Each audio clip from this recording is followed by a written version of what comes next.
નમસ્કાર વિદ્યાર્થી મિત્રો, મારી યુટ્યુબ ચેનલ વિદ્યાદીપમાં આપ સૌનું હાર્દિક સ્વાગત છે। મિત્રો, આજના વિડીયોની અંદર આપણે ધોરણ 8મો વિષય છે હિન્દી, તેમાં પ્રથમ સત્રનો પાઠ બીજો। આ પાઠનું નામ છે ઈદગાહ। આ પાઠના અભ્યાસ અને સ્વાધ્યાયના જેટલા પ્રશ્નો છે તેનું સોલ્યુશન આજે આપણે આ વિડીયોની અંદર જોવાના છીએ। વિદ્યાર્થી મિત્રો, જો તમે મારી ચેનલમાં નવા હોય તો મારી ચેનલને જરૂરથી સબસ્ક્રાઇબ કરો, વિડીયો લાઈક કરો, શેર કરો અને બેલ નોટિફિકેશન આઇકોન ઓન કરો, જેથી આગળના દરેક નવા વિડીયોની નોટિફિકેશન તમારા મોબાઈલની સ્ક્રીન પર મળી શકે। તો ચાલો વિદ્યાર્થી મિત્રો શરૂ કરીએ। ધોરણ 8મો વિષય છે હિન્દી, તેમાં પ્રથમ સત્રનો પાઠ બીજો। આ પાઠનું નામ છે ઈદગાહ। અભ્યાસ, તેનો પહેલો પ્રશ્ન છે નિમ્નલિખિત પ્રશ્નો के उत्तर दीजिए। प्रश्न 1 નો પહેલો प्रश्न, हामिद ने चिमटा ही क्यों खरीदा? तो जवाब में आवशे हामिद को लोहे की दुकान पर चिमटा देखकर ख्याल आया कि दादी के पास चिमटा नहीं है। तवे से रोटियां उतारते समय उसकी उंगलियां जल जाती है। चिमटा ले जाने पर वे जरूर प्रसन्न होगी। चिमटा होने पर उसकी उंगलियां नहीं जलेंगी और घर में एक काम की चीज भी हो जाएंगी। खिलौने और मिठाइयां खरीदने में तो पैसे की बर्बादी ही है, ऐसा सोचकर हामिद ने और कोई चीज न खरीदकर चिमटा ही खरीदा। त्यार पछी बीजो प्रश्न छे, चिमटा खरीदने के लिए हामिद कौन से कारण बताता है? जवाब, हामिद ने बड़े गर्व के साथ अपने साथियों को बताया कि चिमटा सबसे बड़ा खिलौना है, इसे कंधे पर रखे तो यह बंदूक हो जाएगा।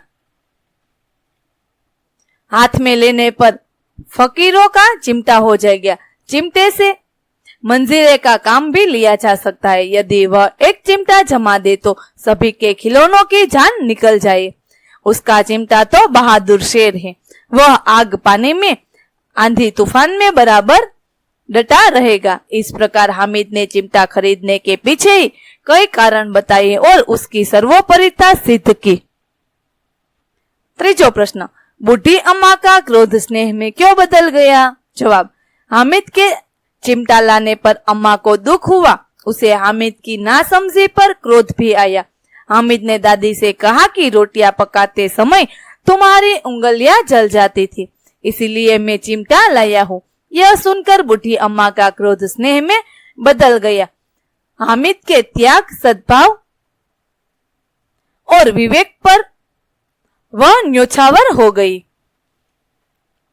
चौथा प्रश्न, अब आप चिमटे के प्रयोग की तरह रुमाल के विविध प्रयोग बताइए। रुमाल का उपयोग हाथ, मुंह और पसीना पोंछने में किया जाता है। उसके अन्य उपयोग भी है, जैसे तेज धूप में उसे सिर पर बांध सकते हैं। हल्की बारिश में भी वह कुछ हद तक सिर को भीगने से बचा सकता है। थैली न हो तो वह साग सब्जी आदि बांधने के काम आ सकता है। रुमाल से जादू के कुछ प्रयोग भी किए जाते हैं। त्यार पछी बीजो प्रश्न छे, इस कहानी का शीर्षक ईदगाह ही क्यों रखा गया? आप इसके अलावा कौन सा शीर्षक देना चाहेंगे, क्यों? जवाब, ईद की नमाज पढ़ने के लिए गांव के लोग ईदगाह जाने की तैयारी करते हैं। ईदगाह जाने का सबसे अधिक उत्साह लड़कों में है। हामिद उन्हीं में से एक है। ईदगाह में नमाजियों का मातृभाव देखते ही बनता है। नमाज के बाद लड़के ईदगाह के मेले में जाते हैं। मेले में बालकों की विविध मनोवृत्तियों के दर्शन होते हैं। कहानी के मुख्य पात्र हामिद के चरित्र की अनेक विशेषताएं ईदगाह के मेले में ही प्रकट होती है। इस प्रकार कहानी की मुख्य प्रवृत्तियों का केंद्र ईदगाह होने से इस कहानी का शीर्षक ईदगाह रखा गया। ईदगाह के अलावे में कहानी के अन्य शीर्षक देना चाहूंगा। शीर्षक, हामिद ईदगाह के मेले में, अथवा तो हामिद और उसका चिमटा आदि। आ रीते पण आपणे शीर्षक आपी शकीए। कहानी का उद्देश्य और आदर्श इन शीर्षकों से जुड़ा हुआ है। त्यार पछी प्रश्न नंबर 3 छे, निम्नलिखित परिच्छेद को पढ़कर नीचे दिए गए प्रश्नों के उत्तर दीजिए। विद्यार्थी मित्रों, हमारे इतिहास और पुराणों में आज फकरो आपेलो छे, जे आखो फकरो तमारे 2 વાર ધ્યાનથી વાંચી લેવાનો છે અને નીચે જેટલા પ્રશ્નો આપેલા છે તેના જવાબો આપણે આ ફકરામાંથી શોધીને આપવાના છે। तो चलो જોઈએ। पहलो प्रश्न है, ऐतिहासिक ग्रंथों में परोपकार के कौन कौन से उदाहरण मिलते हैं? जवाब, ऐतिहासिक ग्रंथों में परोपकार के कई उदाहरण मिलते हैं।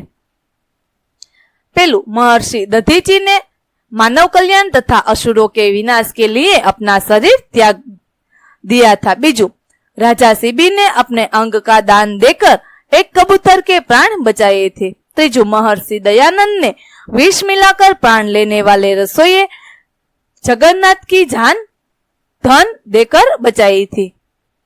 ત્યાર પછી બીજો પ્રશ્ન છે, ऋषि मुनियों ने हमें क्या सीख दी है? जवाब, ऋषि मुनियों ने हमें सीख दी है कि निराश्रितों को आश्रय दो, दीन दुखियों और वृद्धों की शारीरिक तथा आर्थिक मदद करो, भूखों को भोजन कराओ और यदि आप विद्वान हो तो विद्या का प्रचार करो।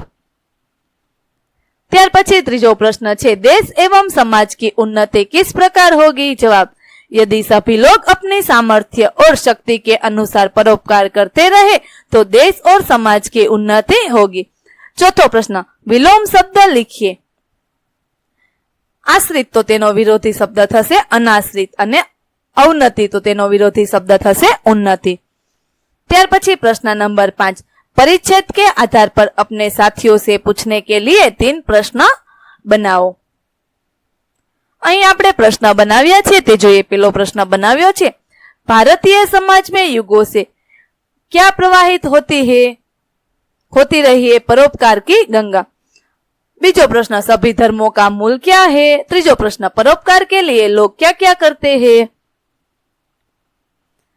ત્યાર પછી પ્રશ્ન નંબર 6, इस परिच्छेद को उचित शीर्षक दीजिए। तो અહીં शीर्षक આપ્યું છે કે परोपकार की महिमा। ત્યાર પછી પ્રશ્ન નંબર 4, तुम भी हामिद की तरह किसी न किसी मेले में गए होंगे, वहां तुमने क्या क्या खरीदा और क्यों। વિદ્યાર્થી મિત્રો, અહીં તમારે હામિદની જેમ તમે પણ ક્યાંક મેળામાં તો ગયા જશો ને, તો તમારે એ મેળાનું વર્ણન કરવાનું છે કે તમે ત્યાંથી શું ખરીદ્યું અને તમે શા માટે ગયા હતા। તો ચાલો મેં લખ્યું છે તે જોઈએ। તમે તમારી રીતે પણ આ પ્રશ્નનો જવાબ લખી શકો છો। दिसंबर के आखिर हफ्ते में हमारे यहाँ से कुछ दूर भवानी मंदिर के पास मेला लगता है, इसे भवानी मेला कहते हैं।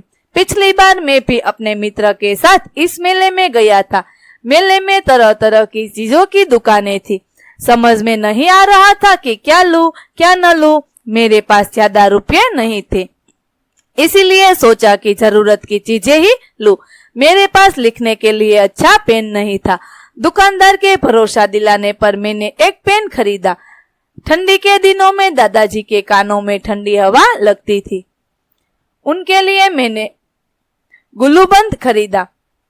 छोटी बहन के लिए गुड़िया खरीदी। मेरे मित्र ने भी अपनी जरूरत की चीजें खरीदी। शाम को हम घर लौटे। गुल्लूबंद पाकर दादाजी खुश हुए, गुड़िया पाकर छोटी बहन खुशी से उछल पड़ी। मेरा पेन देखकर पिताजी खुश हुए, बोले, मकी चीजें खरीदार, तुमने अपनी समझदारी बताई है। 5मो प्रश्न, यदि तुम्हें मेले से अपनी दादी के लिए कुछ खरीदना हो तो क्या खरीदोगे और क्यों। यदि मुझे मेले में अपनी दादी के लिए कुछ खरीदना हो तो मैं चश्मा रखने का बॉक्स खरीदूंगा। दादी ने कुछ दिन पहले ही नया चश्मा बनवाया है।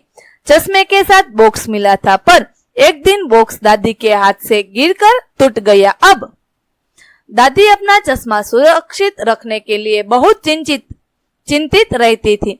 पिताजी से कई बार बॉक्स लाने के लिए वे कह चुकी थी, पर वे भूल जाते या व्यस्तता के कारण नहीं ला पाते।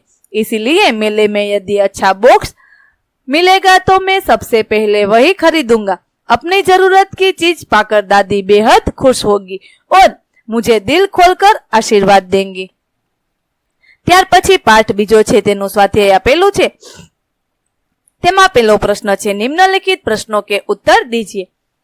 प्रश्न 1 નો પહેલો प्रश्न, रोजे के दिन मुसलमान क्या करते हैं। जवाब, सूर्योदय से सूर्यास्त तक कुछ भी न खाने पीने का अर्थात उपवास को रोजा कहते हैं।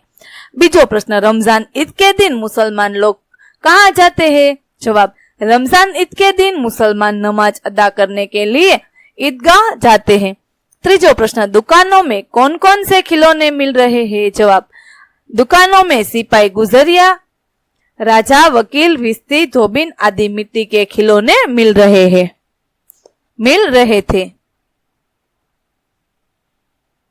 ત્યાર પછી બીજો પ્રશ્ન, पेंसिल में लिखे शब्दों के समानार्थी और विरुद्धार्थी शब्द लिखिए। विद्यार्थी मित्रों, અહીં જે પેન્સિલ આપેલી છે તેમાં શબ્દો આપેલા છે શીતલ, પ્રસન્ન, ગરીબ, અંધકાર, સ્નેહ અને પુરાણ। તો આ જે શબ્દો છે તેના આપણે સમાનાર્થી અને વિરુદ્ધાર્થી શબ્દ આપવાના છે। પેલો શબ્દ છે શીતલ, તો તેનો સમાનાર્થી શબ્દ થશે ઠંડા અને શીતલનો વિરોધી શબ્દ થશે ઉષ્ણ। ત્યાર પછી પ્રસન્ન, તો સમાન શબ્દ થશે ખુશ અને વિરોધી શબ્દ થશે ખીન। તેવી જ રીતે ગરીબ, તો તેનો સમાનાર્થી શબ્દ દીન અને ગરીબનો વિરોધી શબ્દ અમીર। અંધકાર, તો તેનો સમાનાર્થી શબ્દ અંધેરા અને વિરોધી શબ્દ પ્રકાશ। સ્નેહનો સમાન શબ્દ પ્રેમ અને વિરોધી શબ્દ ધૃણા। પુરાની, તો તેનો સમાનાર્થી શબ્દ પ્રાચીન અને વિરોધી શબ્દ નઈ।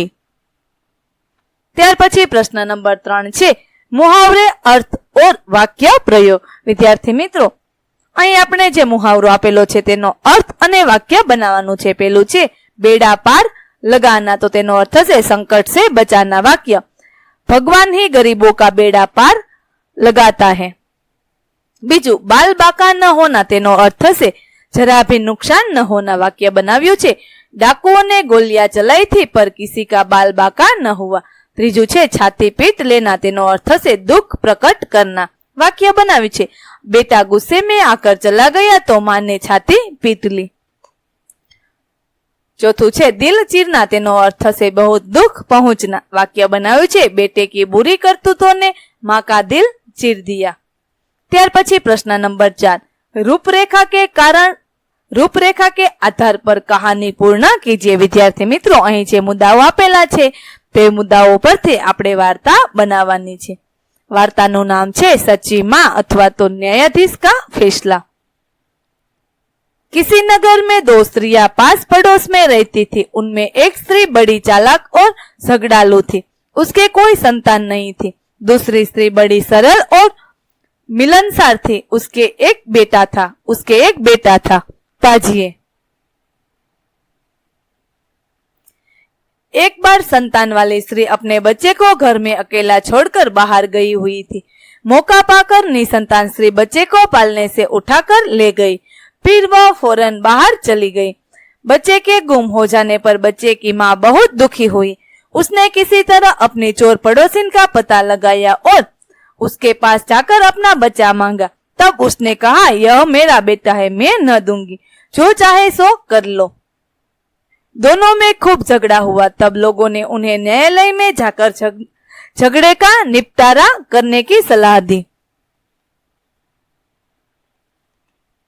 आखिर दोनों स्त्रियों न्यायाधीश के पास पहुंची। बच्चे पर दोनों का एक सा दावा देखकर न्यायाधीश ने अपने कर्मचारी को आदेश दिया, इस बच्चे के 2 बराबर टुकड़े करो और एक एक दोनों स्त्रियों को दे दो।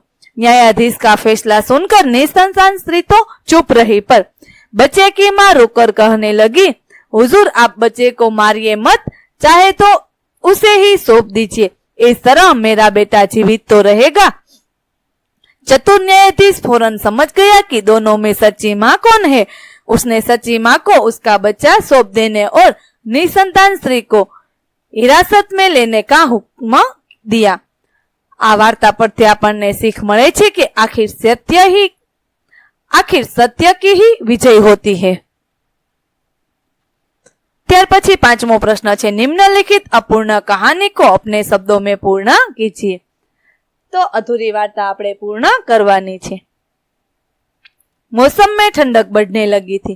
माँ सोचने लगी कि इस साल ढेर सारे स्वेटर बनाकर बेचने हैं, जिससे अंकित की 10वीं कक्षा की फीस और पढ़ाई का खर्च निकाला जा सके। अंकित के पापा नहीं थे, एक बड़ी बहन थी। अंकित अपने घर में समृद्धि लाने के लिए प्रतिदिन सोचता रहता था। गर्मी की छुट्टियां थी। अंकित अपने मामा के घर मुंबई आया हुआ था। उन दिनों टीवी पर कौन बनेगा करोड़पति कार्यक्रम चल रहा था। मामा के प्रोत्साहन और सहायता से अंकित ने केबीसी के संचालकों से संपर्क किया। भाग्य ने उसका साथ दिया और एक दिन उसे कार्यक्रम की हॉट सीट पर बैठने का मौका मिल गया। अंकित के सामने बैठे थे बॉलीवुड के महानायक अमिताभ बच्चन। उन्होंने दर्शकों को अंकित का परिचय दिया। फिर शुरू हुई प्रश्न मालिका। अंकित खुश था और घबरा भी रहा था, लेकिन वह स्वस्थ रहा। अंकित ने उनके प्रश्नों के सही उत्तर दिए। भाग्य ने उसका साथ दिया। वह 25 लाख रुपए तक पहुंच गया। अगले प्रश्न का उत्तर उसे न सूझा। उसकी चारों लाइफलाइन खत्म हो चुकी थी। अंकित ने गेम से क्विट करने का निश्चय किया। अमिताभ बच्चन के हाथों 25 लाख का चेक पाकर उसकी खुशी का ठिकाना न रहा। अब अंकित की मां को ढेर सारे स्वेटर बनाने और अंकित की पढ़ाई का खर्च निकालने की ही चिंता नहीं करनी पड़ी। विद्यार्थी मित्रों, અહીં આપણે ધોરણ 8મો વિષય છે હિન્દી, તેમાં પહેલા સેમેસ્ટરનો પાઠ બીજો ઈદગાહ, આ પાઠ છે તેના અભ્યાસ અને સ્વાધ્યાયના જેટલા પ્રશ્નો છે તેના જવાબો વિશે આજે આપણે આ વિડિયોની અંદર માહિતી મેળવી। હવે આપણે આગળના પાઠના પ્રશ્નોના જવાબો વિશે માહિતી મેળવીશું। વિદ્યાર્થી મિત્રો, ફરી મળીશું પાઠ 3ની અંદર। ત્યાં સુધી આવજો।